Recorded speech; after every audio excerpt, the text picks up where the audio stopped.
Buenos días, buenos días, buenos días. Buenos días, buenos días. Ay, ay, ay.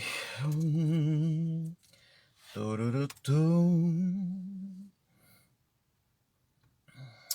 Buenos días, iniciando la transmisión de este día jueves 17 de diciembre. Ajá, y ya empezaron a llegar los estudiantes a esta clase de este día. Vamos a ir viendo.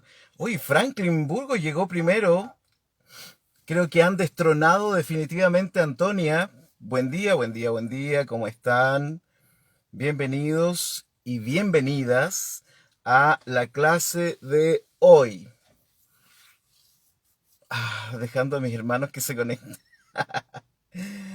Ya, mientras tanto, ustedes saben qué es lo que vamos a hacer, ¿no? ¿Qué es? Eso es enviar el enlace. Vamos a enviar el enlace. Enlace que ustedes también, como saben, pueden compartir. Buenos días. Aquí el enlace de la clase de hoy.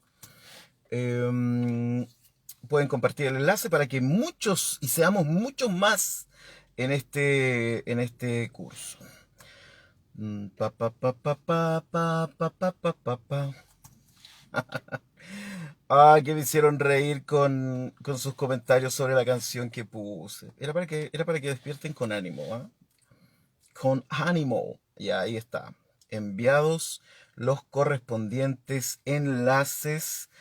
Es que me hacen bullying. Gregoria, Ruth, Nicole, buenos días, buenos días, buenos días. ¿Quién más? Ruth, nuestra querida Ruth, tesorera, una de nuestras tesoreras. Manu López, que me imagino que se levantó cantando Volaré, ¿cierto? Volaré. Me imagino que todos los músicos, ¿no? Franklin, aquí tenemos un montón de buenos músicos, ¿no? Manu, etcétera. Y deben haber más músicos que no lo han dicho también en este grupo. Richard López, un abrazo hermano hacia México. Lulu Campos, ya están llegando. Bom dia, querida Josineya. Bom dia. Oye, Josineya, qué buena la foto que sacó Alfonso de la luna con los planetas ahí en esta conjunción. Verónica Millán, buenos días desde Buenos Aires, de la iglesia Ciudad de Refugio. Un abrazo para ti, em, querida Verónica, bienvenida. ¿Primera vez o había estado acá? No me acuerdo. Buenos días, América. Guise Cabrera, Javier Quevedo. Que me hiciste reír, Javier. Pa, pa, pa, pa, pa, pa, pa, pa, pa, pa, pa. Ven, se levantaron con ánimo, ¿no? Con la canción. No, saben que mejor les canto otra. Cantemos todos juntos, un, dos, tres. El camino que lleva a Belén. Estoy cantando como 3 por uno, no sé si alguien se acuerda. Bueno, en realidad nunca cerca de 3 por uno, ¿no? Baja hasta el valle que la nieve cubrió. Todos juntos. Y se me olvidó la letra. Los pastorcillos quieren ver a su rey. Pucha, el otro día partí cantando la clase y terminamos mal. Le traen regalos en su humilde zurrón. Pa, pa, pa, pa, ropo, pom, pom. Ropo, pom, pom. Tu, tu, tu, tum. Pero le sale mucho mejor. ¿Cómo es este cantante que la cantaba tan bien? ¿Cómo era que se llamaba? No era Sandro, era otro que cantaba esta canción en español. Le salía súper bien. No me puedo acordar. ¿Cómo era que se llamaba? Que la cantaba tan lindo esta canción. Verónica dice, primera vez en vivo. ¡Qué bueno! Vengo siguiendo los estudios desde el comienzo de Romanos. Hace ya mucho tiempo. Era la primera edad cuando comenzamos con... no era Jairo. No era Jairo, era otro cantante. Parece que era argentino. Rafael. Él era. Exacto. No era argentino tampoco, ¿sí? No me acuerdo. Jairo, ¿no? Jairo cantaba esta... Juntos iremos con las golondrinas y el mundo será nuestro hogar. Esa podría ser la canción oficial de este curso, ¿cierto? Y nuestros no sé, besos, dice, ¿no? Ya. Hoy día, adivinen quién quiso venir a la clase. ¿Quién quiso venir a la clase? ¿Quién quiso venir a la clase? Por supuesto, en Navidad Rodolfo quiere compartir también. Rodolfo está haciendo su doctorado, ¿no? Eh, en, en, en exégesis. Rodolfo está haciendo su doctorado. Era español, ¿no? Y además andaluz. Qué buena. Bueno, él tenía una versión bellísima, ¿no? Del tamborilero. Eh, ok, chuta, 9,6. Ya me pasé en un minuto. Eh, Así que aquí está Rodolfo, que nos vino a acompañar hoy día. Bienvenido, Rodolfo. Ahí está, en Navidad, la mascota oficial de este curso, ¿no? Sacando su doctorado, su postdoc, ¿no? En exégesis medieval, estudios literarios, también, y análisis crítico e histórico del texto acerca de Belén. Está preguntándose si habían renos realmente o no en Belén. O podemos cantar O Blanca Navidad aquí cuando estamos partiendo verano. Ya, vamos, hoy día tenemos mucho que trabajar, así que vayan sacando sus cuadernos, eh, vayan sacando sus lápices de colores, quienes tienen memoria visual, por supuesto, porque hoy día tenemos mucho que trabajar con nuestro texto. Pero eh, antes le quiero contar un poco, porque lo pasé el otro día así como rapidito, ¿no? Desde la Edad Media, bueno, quizás antes, ¿no? Pero desde la Edad Media existían, que es muy necesario hoy día poder saber esto mientras vamos navegando sobre Apocalipsis. Por eso yo digo que en este curso somos hermenautas, ¿no? Navegamos sobre los textos. Y me gusta más que hermeneuta, ¿no? Hermeneuta suena como demasiado técnico, ¿no? Así como un experto en hermenéutica.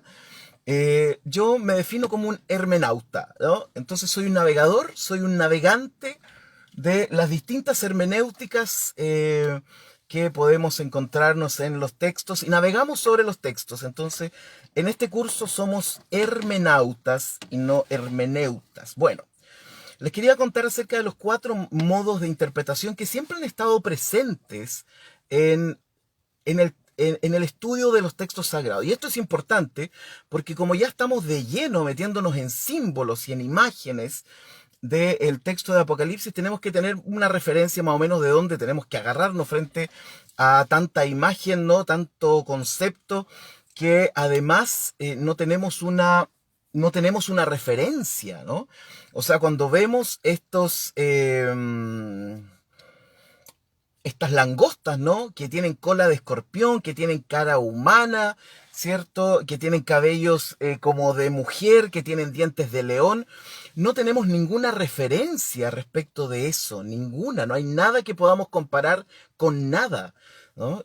Porque siempre nosotros intentamos comparar con algo, ¿no? Eh, entonces, mira, Janita, buenos días. Qué bueno que estés en vivo, amiga. Un abrazo para ti, Iquique.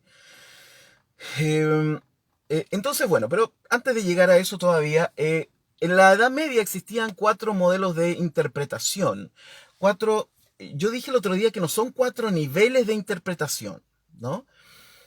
Son 4 modelos de interpretación. El judaísmo tendrá 4 niveles de interpretación. ¿Ya? Entonces son 2 cosas distintas. Ambos son 4, pero son distintos, ¿no? En el caso de la teología cristiana, entonces son 4 formas, ¿no? 4 modelos de acercarnos al texto sagrado, ¿no? De hecho, Martín Lutero aprendió también estos 4 modelos de interpretación, ¿cierto? Medievales. Y yo se los voy a contar así como rapidito, ¿no? Para que ustedes los vayan notando. El primer modelo, ¿cierto? Es el acercamiento literal al texto, ¿no? Ese es el primer modelo, acercamiento literal. Ahora, ojo, que todos nosotros, sin necesariamente saber esto, acercamos de la misma forma a los textos. Y esto es importante, tenemos que dar cuenta. ¿Se acuerdan cuando yo les dije que nosotros teníamos teníamos un porcentaje en nuestra vida de ortodoxos, otro porcentaje de pietistas y otro porcentaje de liberales. Bueno, estas dimensiones que mueven en nosotros también son parte de estos cuatro modelos interpretativos. Entonces, el primero de ellos será el literal, es decir, leemos el texto y creemos lo que dice literalmente. No nos hacemos demasiadas preguntas. Mientras más literal leemos el texto, más consideramos que es sagrado, ¿no? Y esa es hay una especie de tabla, ¿no? Que podríamos hacer una estadística respecto de eso. O sea, cuando una persona dice la Biblia es sagrada, lo más probable es que está refiriéndose a una lectura hiperliteralista de la Biblia, ¿no? Ya hablamos acerca de la sacralidad en términos de la diferencia, por ejemplo, entre liberal y ortodoxo, ¿no? Para mí lo liberal tenderá siempre a la sacralización de las personas, mientras que lo más ortodoxo girará en torno a la sacralidad de las cosas y los conceptos. Por lo tanto, cuando una persona dice la Biblia es sagrada, entonces tenemos dos cosas ahí. Una persona que seguramente se acerca de manera más literal que otros, y por otro lado es una persona que su ortodoxia lo lleva a considerar sagrado un libro. Por lo tanto, en el otro extremo estaremos quienes no consideramos sagrado el libro, sino el contenido espiritual, moral, ético que tenga ese libro. Y por ende, los textos que no sean éticos, ¿cierto?, no los consideramos sagrados. Por eso, por ejemplo, en el protestantismo luterano, nosotros no creemos en algo que sea como la inerrancia bíblica, ¿no? En el protestantismo luterano, y en gran parte del protestantismo anglicano, porque conozco los dos, no existe esto de la inerrancia bíblica, por razones obvias, ¿no? Yo no puedo considerar ético ni moral los asesinatos, ¿cierto?, y los genocidios del Antiguo Testamento, aunque el escritor haya puesto de que Dios mandó esto, porque eso lo escribió el escritor, ¿no? Entonces yo no puedo considerar moral eso, ¿no? Para nada. Y por lo tanto tengo la facultad de, como protestante, de decir, bueno, ese texto no es moral, ¿no? No es un texto ético. Y por ende, hacemos el análisis desde ahí. Bueno, entonces la primera forma de acercarse al texto desde la Edad Media, ¿no? Desde la escolástica, así se llamaba, sería la manera literal. Después está la interpretación moral, ¿cierto?, que no necesita mayor explicación. Se toma el texto y se analiza moralmente según, por supuesto, según los cánones morales de ese tiempo, ¿cierto? Nosotros estudiamos la Biblia tal como lo hacemos hoy día, desde los cánones morales que plantea la sociedad, ¿no?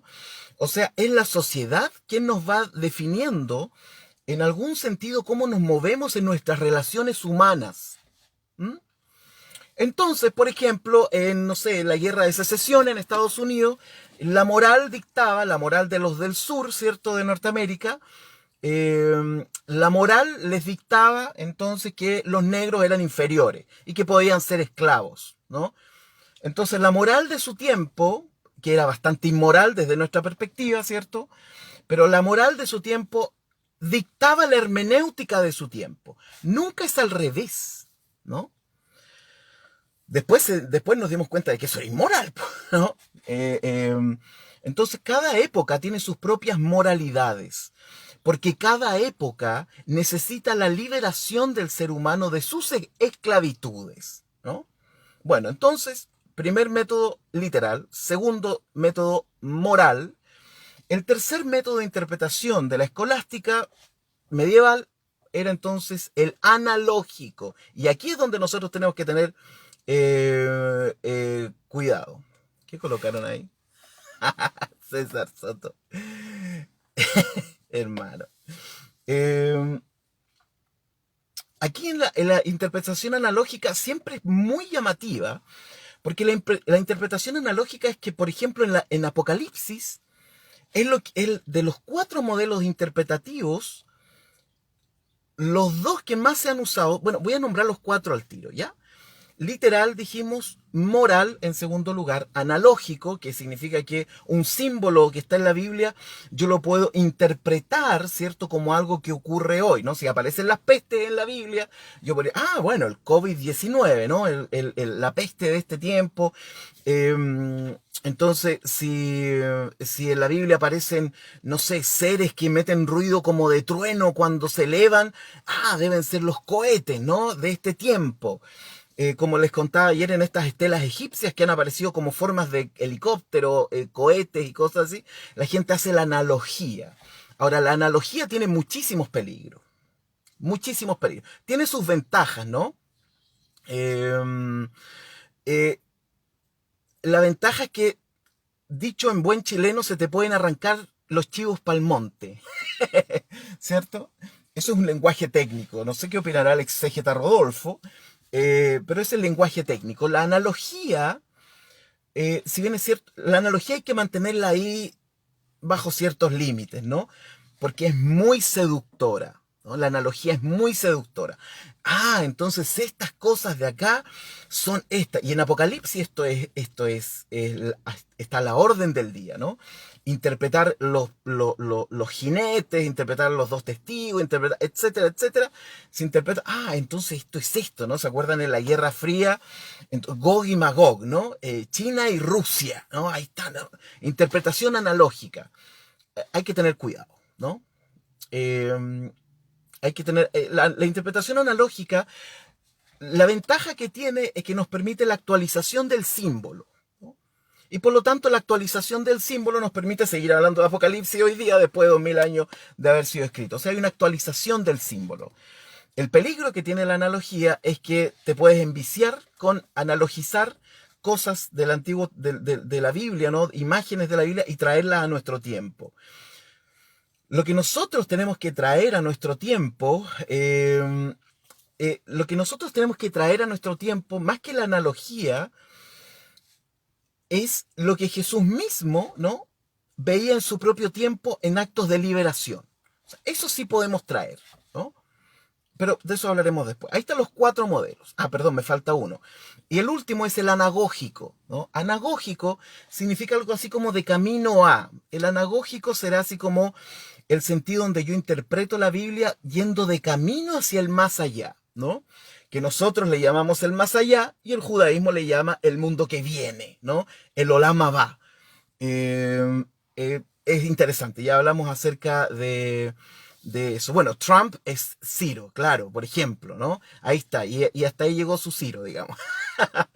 Y lo mismo va a pasar acá en Chile con todos los que apoyan a los candidatos, todo el evangelical world que apoya, ¿no?, los candidatos de derecha, ¿no? Y la verdad es que qué pena.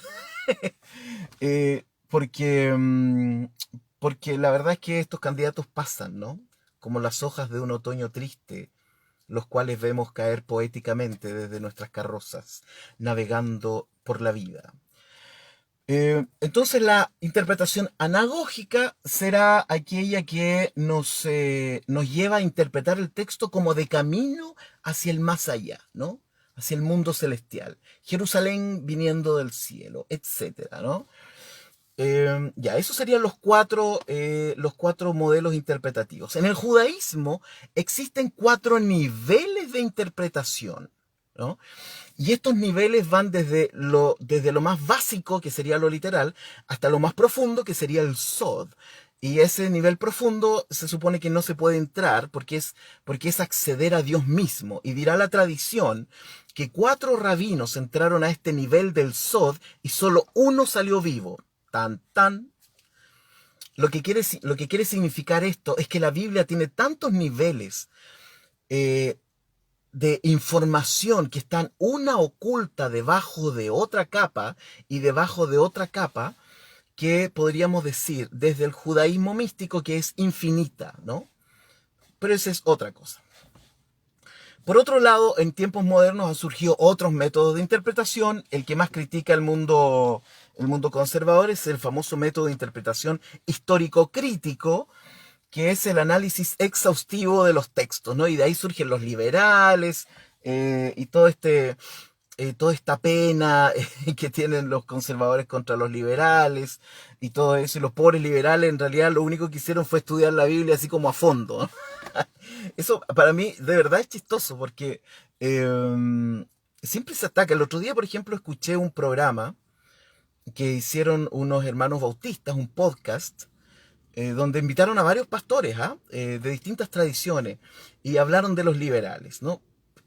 Era ver un grupo de viejitas tejiendo y pelando a la vecina del frente, ¿no? Y tomando mate. Eso era, ¿no? La crítica a los liberales, que los liberales aquí, que los liberales allá. Eh, Yo después hablé con una de las personas que estaba en ese programa y le dije, oye, por lo menos podrían haber llevado un liberal, siquiera para que diga qué cosa es, ¿no? Pero bueno, esa es la tendencia siempre, siempre conservadora, ¿no? Que agarra al enemigo y le da, le da, le da, y nunca entra en diálogo con él, ¿no? Al que considera enemigo, ¿no? Nunca entra en diálogo con él, nunca sabe qué es lo que el otro piensa. Muchos de los teólogos liberales eran expertos en el texto bíblico, pero expertos. Entonces ahí está la contradicción, ¿no? Cuando te dicen, bueno, estudia la Biblia, ya, pues estudiémosla. Pero sin llorar, como decíamos en un grupo de WhatsApp que yo tenía. Estudiémosla, pero sin llorar, ¿no? Entonces, el método histórico crítico es el análisis crítico del texto, de las fuentes, de las variantes, de las lenguas bíblicas, del análisis literario, se le llama crítica alta, crítica baja, etcétera. O sea, es un análisis exhaustivo de los textos, ¿no? Eh, Antonia dice, ¿por qué no entra en diálogo con él? Porque el mundo conservador siempre necesita un enemigo. El cristiano conservador siempre necesita un enemigo. Yo nunca he entendido muy bien eso, ¿no? Y sobre todo es un enemigo externo, ¿no? Nunca encuentra la oscuridad en sí mismo. El conservador nunca es capaz de ver su propia oscuridad, siempre ve la oscuridad en el otro, ¿no? Entonces, el mundo fundamentalista, podríamos decir, siempre necesita un enemigo. Por eso, y por eso no entra en diálogo con él. Porque quizás de manera inconsciente el fundamentalista sabe que cuando entras en diálogo con el otro, vas a ver que el otro tiene luz también. Y no solo vas a ver que el otro tiene luz, sino que además vas a ver tu propia oscuridad. Dad. Entonces, por eso el fundamentalista nunca entra en diálogo. O sea, lo que hace el fundamentalista es que cuando conversa con el otro, ¿cierto? Con el enemigo, habla desde la axiomática, ¿no? Es que esto es así, ¿no? Eh, eh, Alfonso, me retuvieron las ondas gravitacionales, ¿no? Confirmadas, ¿no? Esta venía de Einstein, ¿no? Eh, bueno, entonces ahí nosotros podemos ver nuestro nivel de fundamentalismo, porque todos tenemos un poquito, ¿no? Pero el fundamentalista no entra en diálogo con el otro. Y si entra por casualidad en diálogo con el otro, lo hace o para convertirlo o para mostrarle sus propios axiomas, ¿no? A mí cuando me tocaba conversar de repente en mis tiempos de teólogo de Facebook, y siempre me agarraba con los presbiterianos, por ejemplo, y todo. Entonces, el presbiteriano me acuerdo que siempre, ya cuando ya la cosa no daba más, me lanzaba el zarpazo final, que era, yo creo que Dios es absoluto.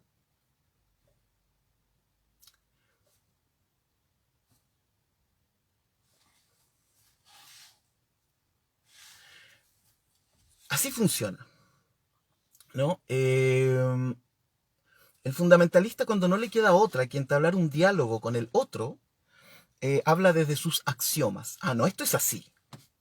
Listo, ¿no? Y por eso Antonia no dialogan con otros, ¿no? Entonces, este espectáculo triste que vi el otro día, donde tejiendo y tomando mate criticaban a los liberales sin hablar con un liberal, ¿no?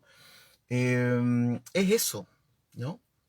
Es eso, así funciona el fundamentalismo, ¿no? No entra en diálogo con el otro, porque le teme al otro, porque teme que el otro le muestre sus oscuridades y teme encontrar luz en el otro.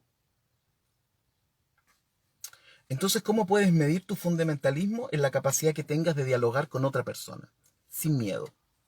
y con la humildad suficiente de ser capaz de aprender del otro y decir, sí, sabes que yo aprendo del otro de la otra religión, puedo aprender de él, ¿no? Del que cree distinto a mí, del que no cree también puedo aprender, ¿no? Bueno, ese es el método histórico crítico, como para cerrar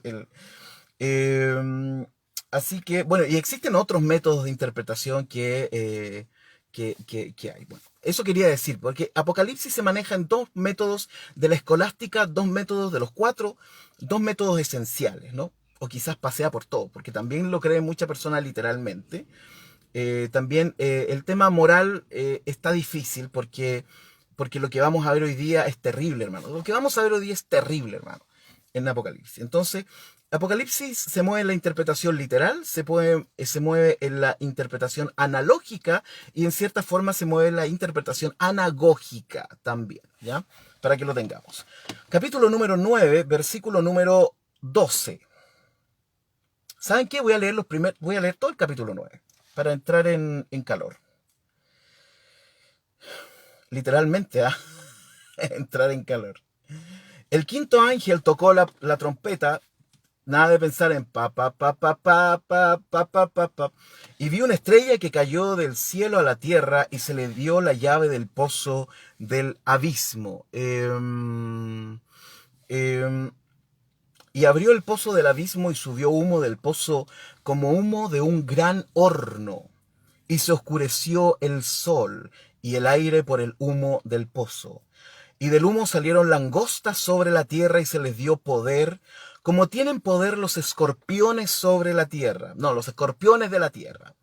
Y se les mandó que no dañasen a la hierba de la tierra, ni a cosa verde alguna, ni a ningún bárbol, sino solamente a los hombres que no tuviesen el sello de Dios en sus frentes. Ayer hablamos acerca de esto, no concluimos mucho quién eran los sellados de Dios, pero los apocalípticos, la literatura apocalíptica divide al mundo siempre en dos, ¿no? Los buenos y los malos.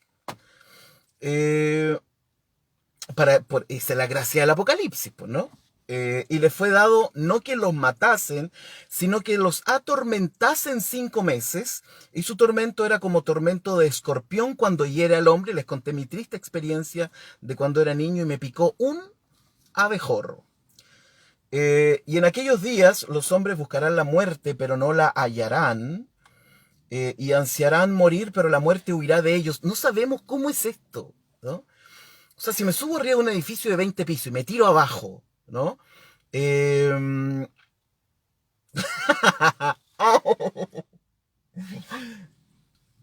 Alfonso,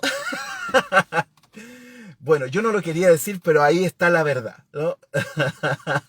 Ya le dijeron que el sello de Dios es el sábado, mi querido amigo Alfonso, hermano.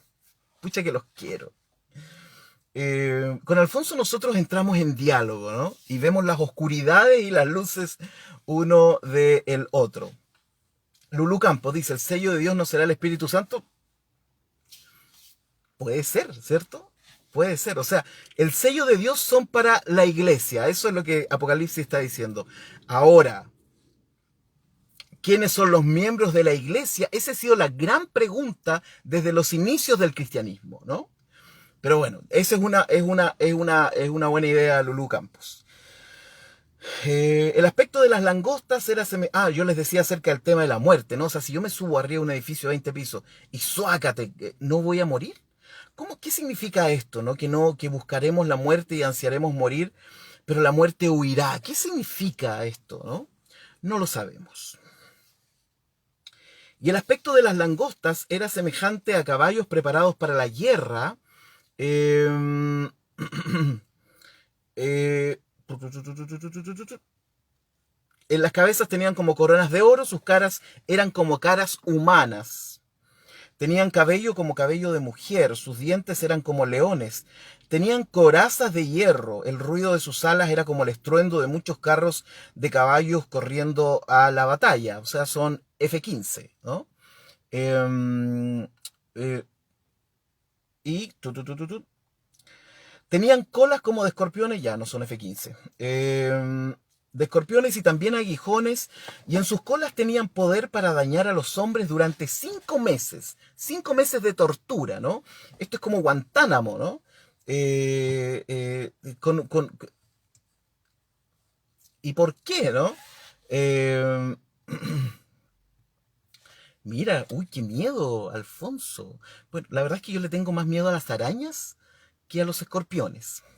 Por eso, si hay un lugar donde nunca voy a ir en la vida, es Australia. ¿Vieron? ¿Han visto esas arañas enormes en Australia? Eh, ok, entonces, y tenían poder para dañar a los hombres durante 5 meses, ¿no? Dañar a los hombres. Esto es tortura, ¿no? A los hombres. Y nos imaginamos, por supuesto, que como dice el texto, ¿no? Esto sería no la iglesia. Y ayer nos preguntábamos, perfecto, una cosa es la iglesia, ¿cierto? Otra cosa son los perseguidores de la iglesia, que en los mensajes a las 7 iglesias, nosotros vimos quiénes eran, ¿no?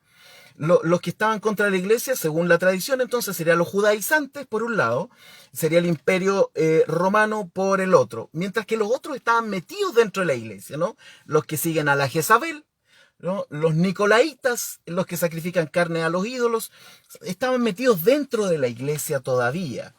Y por lo tanto, entonces, hay un grupo que son los sellados, hay un grupo que persigue a los sellados, pero hay un tremendo grupo que no se enteraron de que estaba ocurriendo esto, ¿no? La pregunta es, ¿ellos también son torturados 5 meses?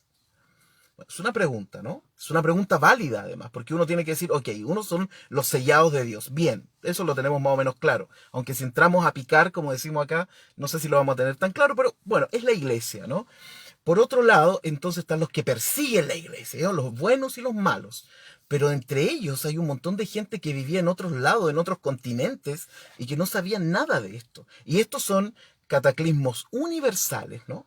Así que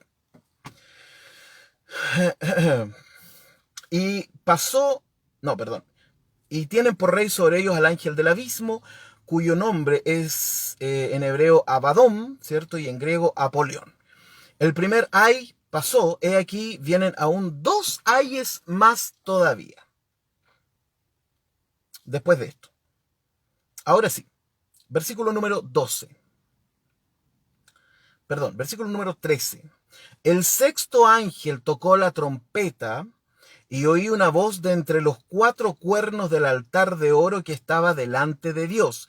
Ya hemos visto que en el cielo hay como una réplica del templo que hay en la tierra, ¿no?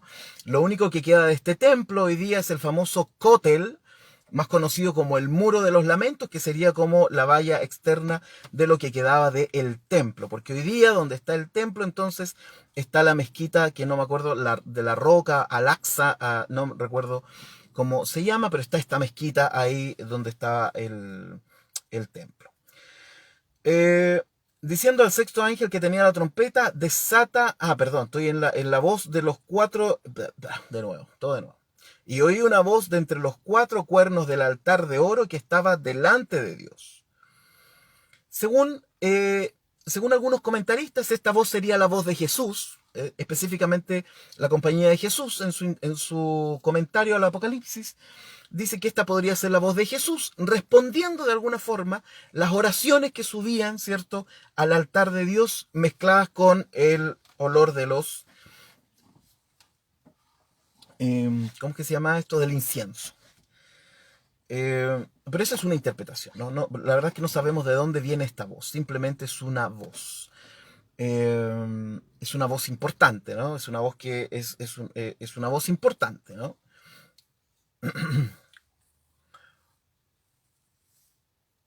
Y le dice eh, esta voz que está entre los 4 cuernos del altar. Los altares eran así, ¿eh? En la antigüedad los altares eran así, ¿no? Altares con 4 cuernos, ¿no? Ahí se hacían los sacrificios. De en medio de eso, entonces, sale esta voz eh,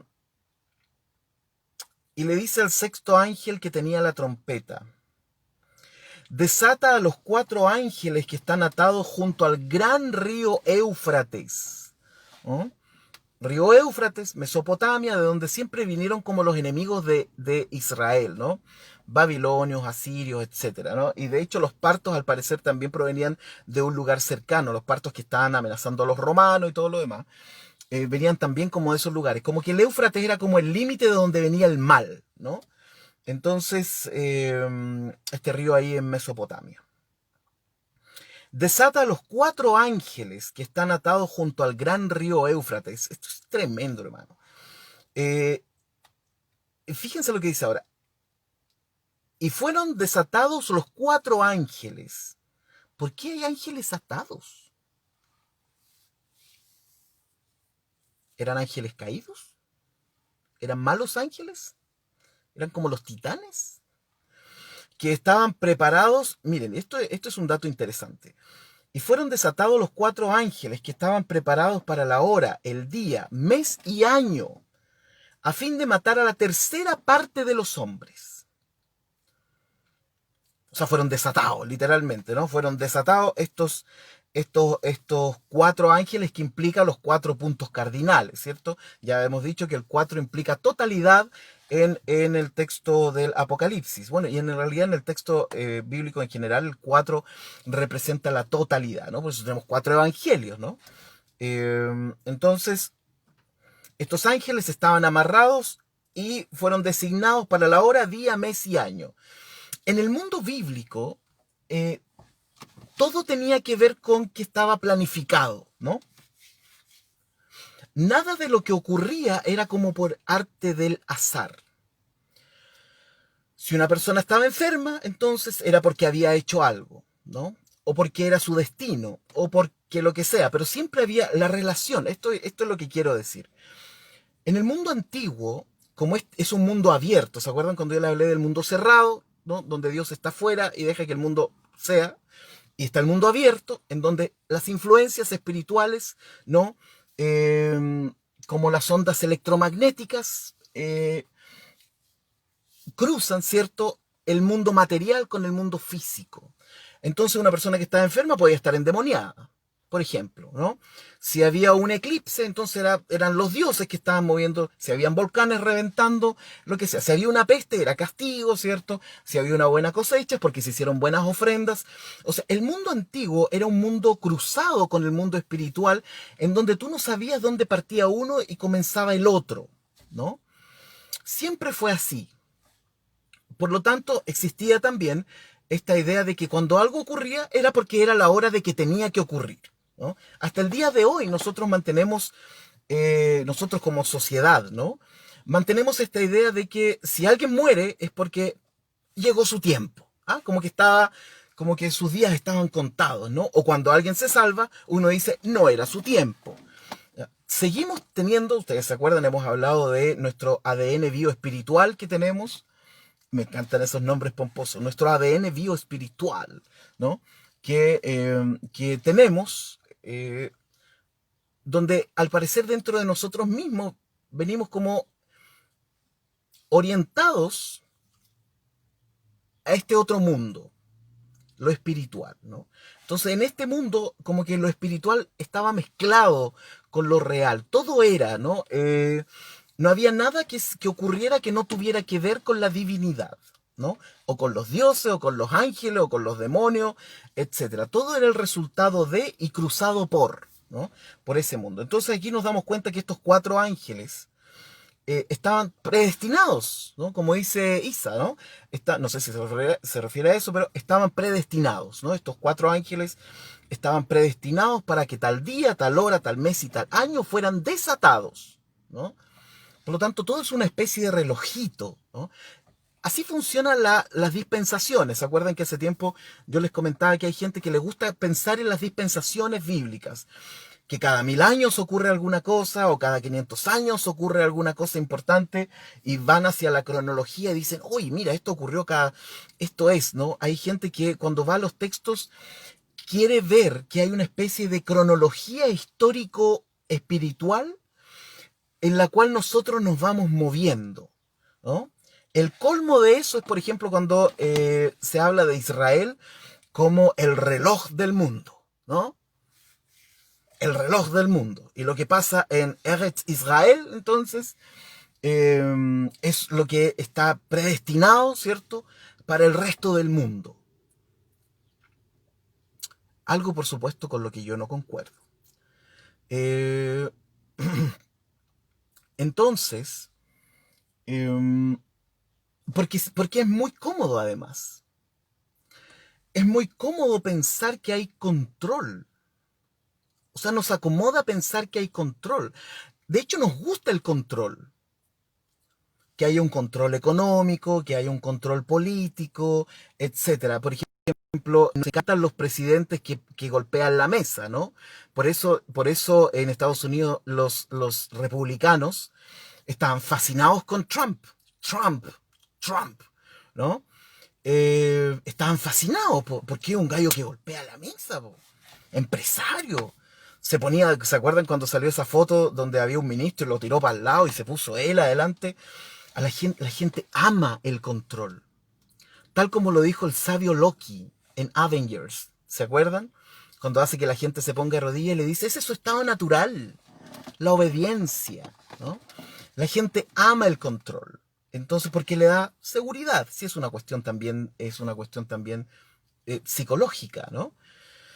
Eh, entonces, estas dispensaciones le dan cierto nivel de seguridad a las personas. En un momento va a haber un rapto, ¿cierto? En otro momento va a ocurrir esto, en otro momento ocurrirá esto, después de los 3 años y medio ocurrirá esto, etcétera, ¿no? El control es fascinante en términos de que te entrega seguridad, primero, para poder ver lo que está ocurriendo en el mundo, y segundo, porque te da la seguridad de que tú te vas al cielo, digamos, ¿no? Por eso es importante el control y por eso el fundamentalismo siempre apela al control, ¿no? Al control de los otros, no al control de sí mismo, sino al control de los otros. Cuando digo fundamentalismo, ojo, que me refiero a todos los fundamentalismos, ¿no? De todas las religiones. Eh, entonces desata estos 4 ángeles que estaban predestinados para hora, día, mes y año a fin de matar a la tercera parte de los hombres. ¿Qué dirían las feministas de esto? Bueno, aquí hombres evidentemente supongo que entendemos por seres humanos, tendríamos que entenderlo hoy día, ¿no? Y el número de los ejércitos de los jinetes era de 200 millones. 200 millones. O sea, si les vendes chalas a $1, eh, 200 millones es un número impresionante. Ahora, lo impresionante es lo que les voy a decir ahora.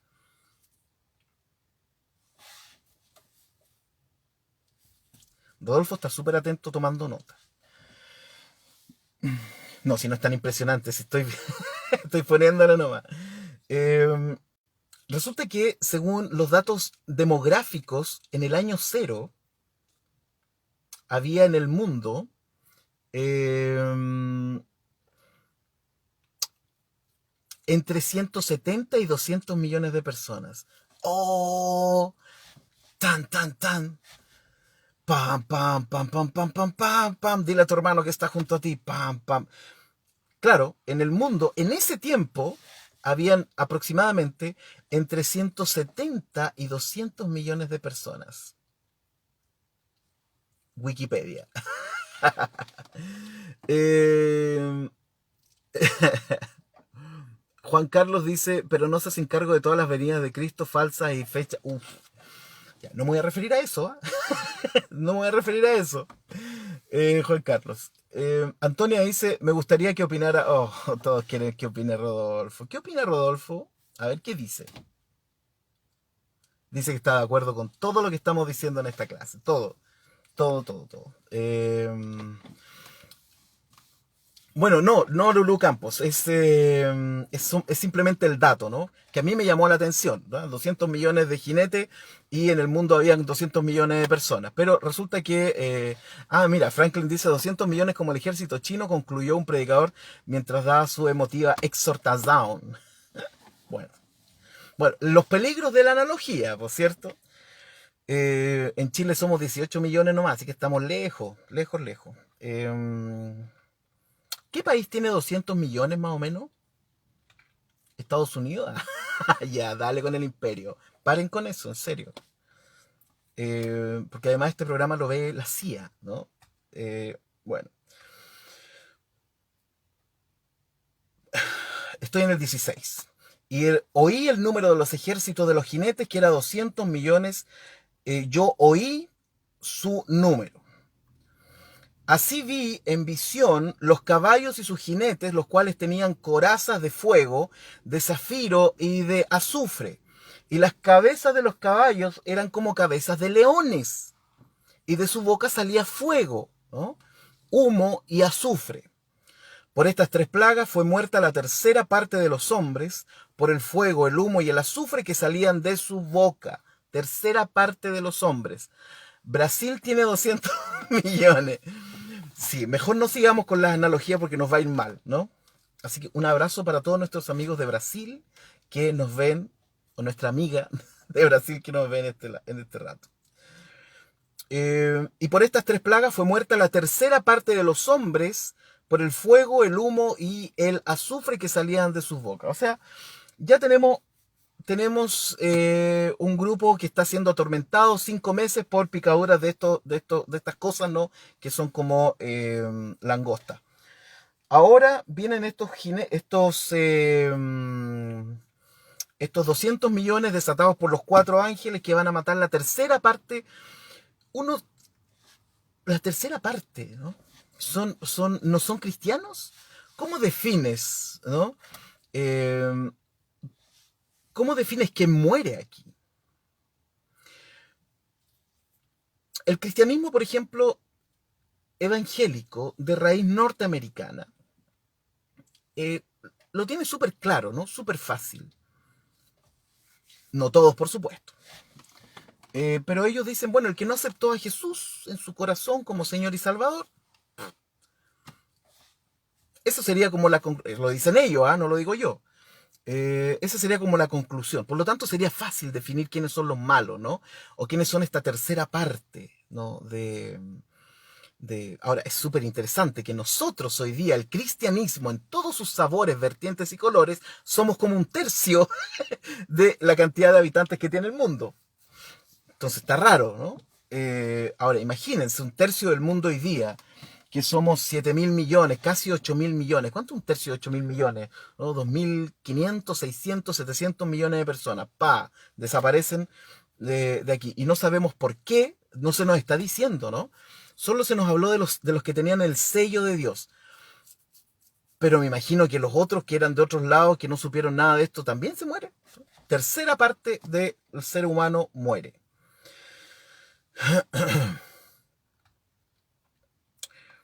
Por estas tres plagas fue muerta la tercera parte de los hombres por el fuego, el humo y el azufre, que son señales, ¿no?, de como el infierno. Lo que pasa es que aquí el infierno es móvil, ¿no? Aquí el infierno se lleva hacia los hombres, ¿no? No es que los hombres van al infierno, porque en el infierno hay fuego, humo y azufre, ¿no? Pero ahora este como que se movilizó, el infierno se moviliza sobre la tercera parte de los seres humanos. Pues el poder de los caballos estaba en su boca y en sus colas, porque sus colas, semejantes a serpientes, tenían cabezas y con ellas dañaban.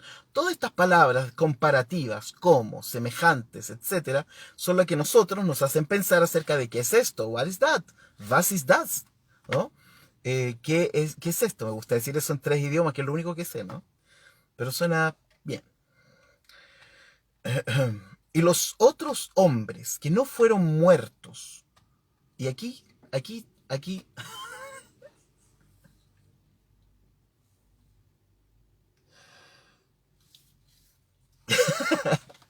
Alfonso, yo creo que esa fue la frase que nos hizo la clase de día, ¿no? Yo sé qué opinará Rodolfo, pero Hell Delivery,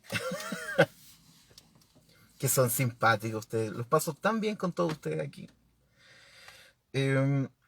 Bueno, y los otros hombres, fíjense que aquí se nos dice que hay otros, ¿no? Y aquí ya se empieza a aclarar un poco la película. Y los otros hombres, los otros seres humanos, ¿no?, que no fueron muertos con estas, fíjense la palabra, plagas. obviamente uno se hace la pregunta, ok, entonces no eran 200 jinetes, sino quizás eran plagas.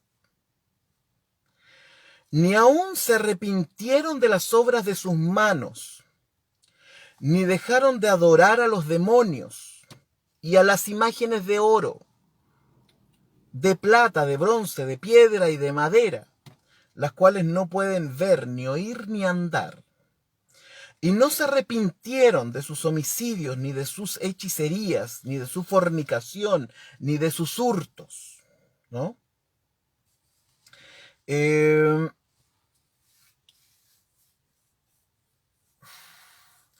Fíjense que aquí está la respuesta de lo que yo preguntaba al principio, ¿no?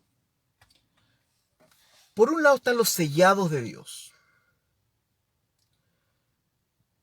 Por otro lado están los enemigos de estos sellados, ¿no? Que en ese tiempo, como yo les decía, según las cartas a las 7 iglesias, estos enemigos eran o judíos recalcitrantes que perseguían a la iglesia, o era el Imperio Romano, que empezaba también a fijarse justamente en estos cristianos que se les acusaba de ateos. Bien, tenemos definidos a los sellados y tenemos más o menos definidos a los enemigos. Ahora aparecen los otros. Y estos son todos los demás. Son todos los que no se arrepintieron de las obras de sus manos, ni dejaron de... O sea, aquí caben todos. Si ustedes se fijan, aquí estamos hablando de hace 2000 años atrás. Por lo tanto, hace 2000 años atrás, con toda seguridad, toda persona estaba asociada a una religión. Y por lo tanto, prácticamente todo el mundo estaba asociado a adoración de imágenes de todo tipo, ¿no? O sea, todo el mundo. No había nadie que en ese tiempo dijera, no, ¿sabes qué? Que la verdad es que quizás algunos griegos podrían haberlo dicho, ¿no? No, yo no creo. No creo en nada de esto. Entonces, aquí caben todos los demás. O sea, los que mueren, esta tercera parte de los hombres, pues no sabemos qué pasa con los otros 2 tercios, ¿no? Pero este tercio que se muere, aquí están enemigos de la iglesia y todos los demás, ¿no? Los adoradores de imágenes, etcétera, etcétera, etcétera. El tema de la idolatría es un tema complejo en Apocalipsis, ¿no? Para Juan pareciera que es un tema. Con esto nos damos cuenta que Juan debe haber sido bastante conservador, ¿no? Porque si ustedes se acuerdan, para Pablo, las carnes sacrificadas a los ídolos no era tan complicado. ¿Se acuerdan? De hecho, él dice, mira, la verdad es que todo esto está limpio, ¿no? Tiene que ver con la conciencia. O sea, Pablo está en otro nivel, ¿no? Podríamos decir. En otro nivel de diálogo respecto de eso. Pedro, por otro lado, le muestran una visión, mata y come. ¿Se acuerdan de eso? Seguramente Pedro también tenía su... Pero Juan tiene un tema con la carne sacrificada a los ídolos. O sea, y con esto nos damos cuenta, ¿no? Porque fíjense que los otros son los que no se arrepintieron de las obras de sus manos, homicidio, hechicería, fornicación, hurto, y los idólatras a tropel, ¿no? O sea, Juan tiene un tema con la idolatría, ¿no? Él tiene un tema con la idolatría. Porque el cristianismo y el judaísmo, de alguna manera también se crearon imágenes. El judaísmo escribió en sus 10 mandamientos, no te harás imagen. Bueno, y el hebreo lo transformaron en una imagen, ¿no? En una cosa sagrada. En el cristianismo pasó lo mismo, ¿no? Con las imágenes de los apóstoles, las imágenes de Jesús, etc. O sea, gente comunicándose con lo divino a través de una imagen existía dentro de la iglesia. Pero Juan tiene un tema con los idólatras. Definitivamente tiene un tema, es una cosa personal, ¿no? Tiene un tema con los idólatras. Así que aquí entraron todos los demás, ¿no? La palabra plagas es una palabra interesante porque nos hace pensar de nuevo. ¿Se acuerdan lo que pasó con los 4 jinetes, no? Que no eran los 4 jinetes que mataban a nadie, sino que simplemente daban cuenta de lo que ocurría en el planeta Tierra. O en esta planicie, ¿no? Esta tierra plana. Ahora cuando vienen estos 200 millones y hay fuego, hay humo y hay azufre, también se les llama plagas a esto. Entonces ahí estamos siempre con este trasfondo, ¿no? ¿Esto qué va a ocurrir? ¿Son cosas naturales? ¿Dios va a ocupar la naturaleza para que ocurra esto, ¿no? Y a eso le vamos a poner nombres e imágenes, ¿cierto? ¿O no? Eso queda un poquito ahí flotando en el aire. Ya, hasta aquí llegamos. No tengo más para compartir y el capítulo 9 se acabó.